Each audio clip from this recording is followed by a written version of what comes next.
Jeffries here to welcome you to our program, a primer on presentation design that we call Conquering Death by PowerPoint. 45 minutes, we're going to show you why we view presentation design as such an important part of the presentation delivery process. First, you will learn the 7 basic rules for creating visuals that ensure your audiences understand what you are trying to say.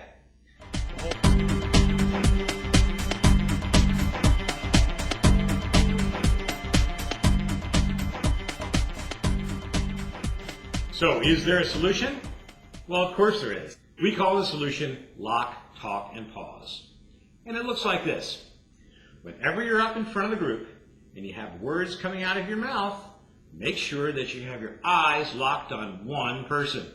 The rule is, if your eyes aren't locked, then your jaw must be. You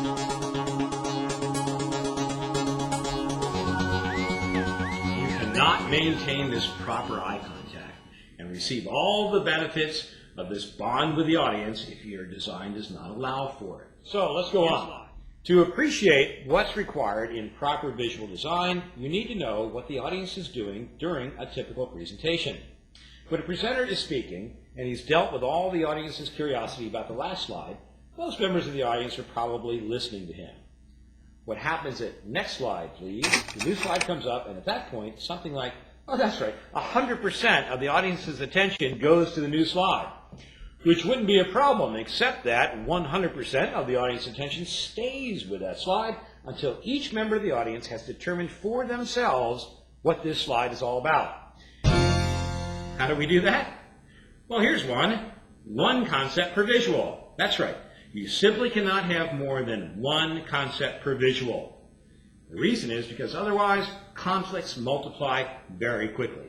You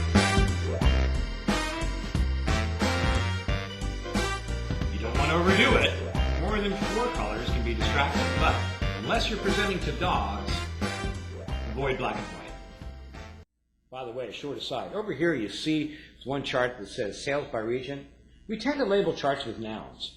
However, if you want to give information, you want to get across a little bit more punch, try using verbs. Use an action term that shows what the chart is actually describing.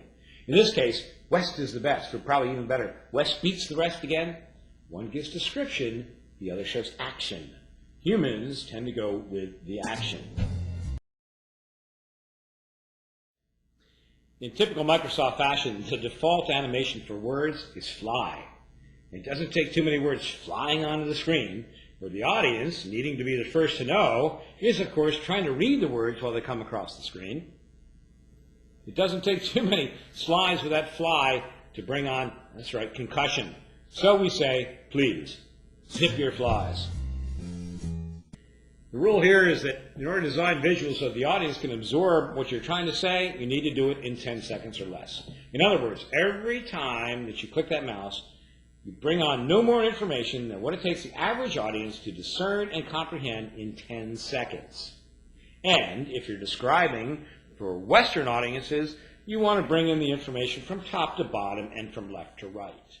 And if you keep the pattern from slide to slide to slide, after about 3 or 4 slides, your audience will recognize this pattern, and every time it sees words of a certain color and size, it will know what their relative importance is. You know, understand one thing that humans are good at is pattern recognition. So use it to your advantage. And finally, rule number 1. Have I mentioned this before? Whenever possible, use right brain information to describe what you're trying to say.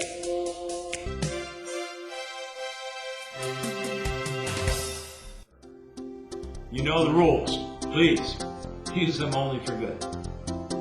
Thank you.